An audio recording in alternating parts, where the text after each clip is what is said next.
सीताराम हनुमान दोस्तों, स्वागत है आपका मेरे YouTube चैनल एस्ट्रो बेसिक्स पे। पिछले वीडियो में हमने पढ़ा था ज्योतिष के ABCD के बारे में, वो चीज़ें जो हमें एज एस्ट्रोलॉजर, बडिंग एस्ट्रोलॉजर या एस्ट्रोलॉजी एंथुसियास्ट याद होनी चाहिए, कंठस्थ होनी चाहिए। पिछले वीडियो का कंटिन्यूएशन ही ये वीडियो है। तो पिछले वीडियो में हमने पढ़ा था ज्योतिष हमें क्यों जाननी चाहिए।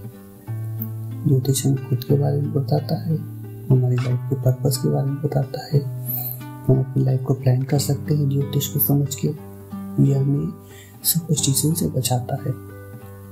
एज एस्ट्रोलॉजर ये हम अपने क्लाइंट्स को जान सकते हैं, उनको उनकी लाइफ को प्लान करने में मदद कर सकते हैं, डायरेक्शन दे सकते हैं उन्हें उनकी लाइफ को अच्छा बनाने के लिए। हमने नवग्रह के बारे में पढ़ा था, नवग्रह किस किस दिन को रूल करते हैं वो पढ़ा था, और राहु और केतु जो छाया ग्रह हैं उनके बारे में पढ़ा था। फिर हमने पढ़ा था 12 राशियों के बारे में। 12 राशियों के बारे में हमने देखा कि सूर्य और चंद्र को छोड़ के सभी ग्रह के दो राशियां मार होती हैं, सबके 30 डिग्री का स्पैन होता है। तो हमने पढ़ा था 27 नक्षत्र के बारे में।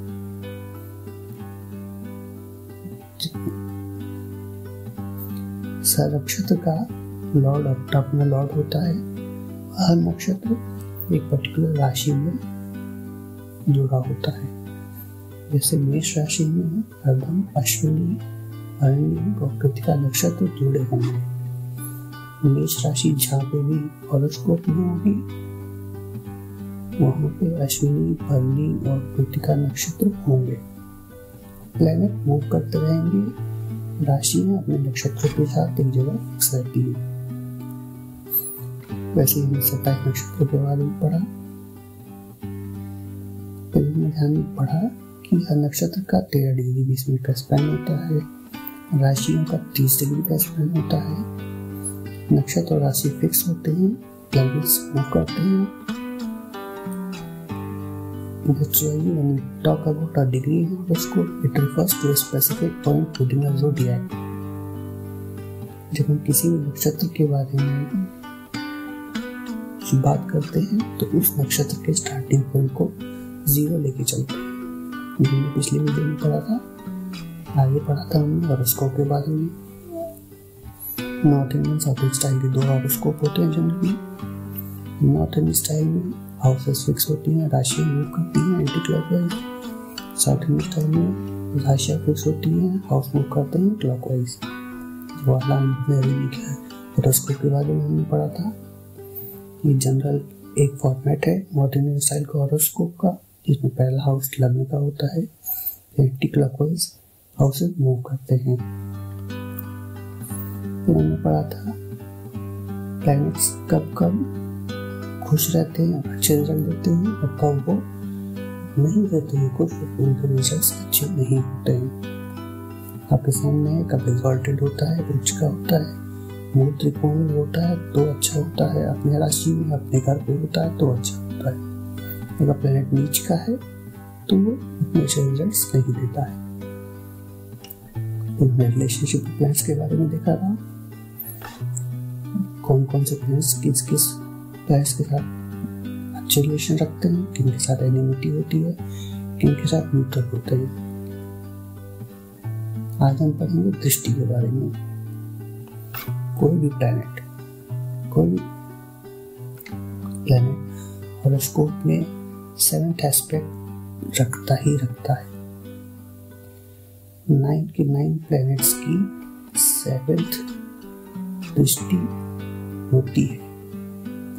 और दृष्टि का मतलब होता है कि कोई भी ग्रह जहाँ पे बैठा है वो उस हाउस को जितना इफेक्ट करेगा उतना ही उस हाउस को इफेक्ट करेगा जहाँ वो देख रहा है।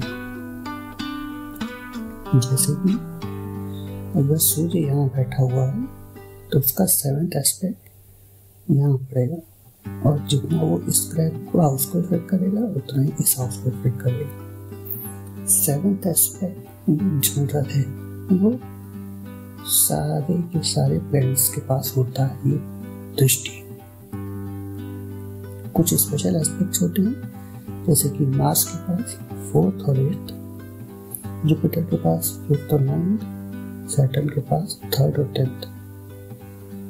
इसका मतलब है अगर मार्स यहाँ बैठा है तो वो 4थे घर को भी देखेगा, 7वें को भी देखेगा और 8वें को भी देखेगा। इनमें ही जो छाया ग्रह हैं राहु और केतु, इनका भी 7th जैसे नॉर्मल सबका होता है और 5th और 9th, ये दो स्पेशल एस्पेक्ट राहु और केतु के होते हैं। दृष्टि राहु और केतु की होती है। ये अगर हम याद कर सके कि अगर हमने किसी प्लैनेट को कन्या राशि में देखा तो जनरली वो मीन को तो देखेगा ही देखेगा,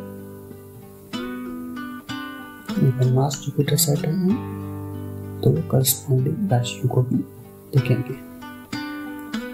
आगे बढ़ते हैं।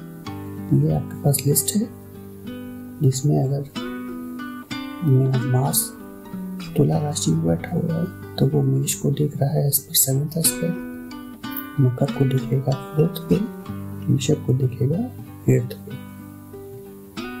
इसी प्रकार से जुपिटर का है, कर्क राशि मकर को देखेगा, वृश्चिक को देखेगा, मीन को देखेगा। जुपिटर की तरह ही राहु और केतु का भी यही एस्पेक्ट होता है। शनि का मिथुन राशि में है तो धनु को देखेगा, सिंह को देखेगा, मीन को देखेगा। ठीक है दोस्तों, ये सारी चीजें हमें याद होनी चाहिए। जैसे ही हम हॉरोस्कोप देखें तो हमें सारी चीजें तुरंत दिख जानी चाहिए, समझ जानी चाहिए। जनरली एक हॉरोस्कोप में लोग अगर देखते हैं तो अगर 3rd हाउस में बैठा हुआ है तो उसका 7th कौन सा हुआ, 1 2 3 4 5 6 7, तो उसका 7th एस्पेक्ट यहाँ है, 4th यहाँ है और 9th यहाँ है।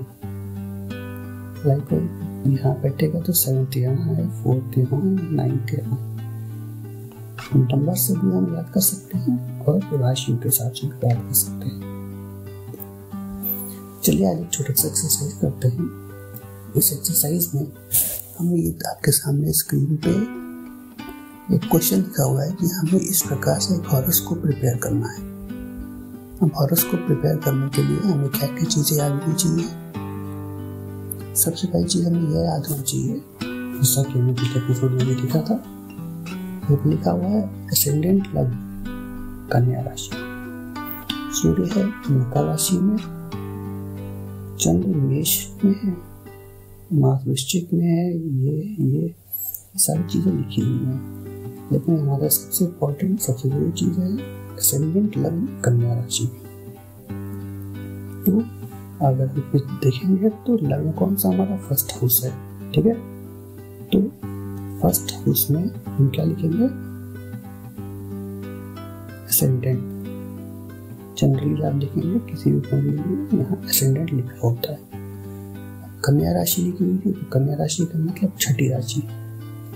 अगर यहाँ 6ठी राशि है तो वहाँ 7वीं 8वीं 9वीं 10वीं 11वीं 12वीं 1ली 2री 3री 4थी 5वीं ये चीजें फिक्स हो गई।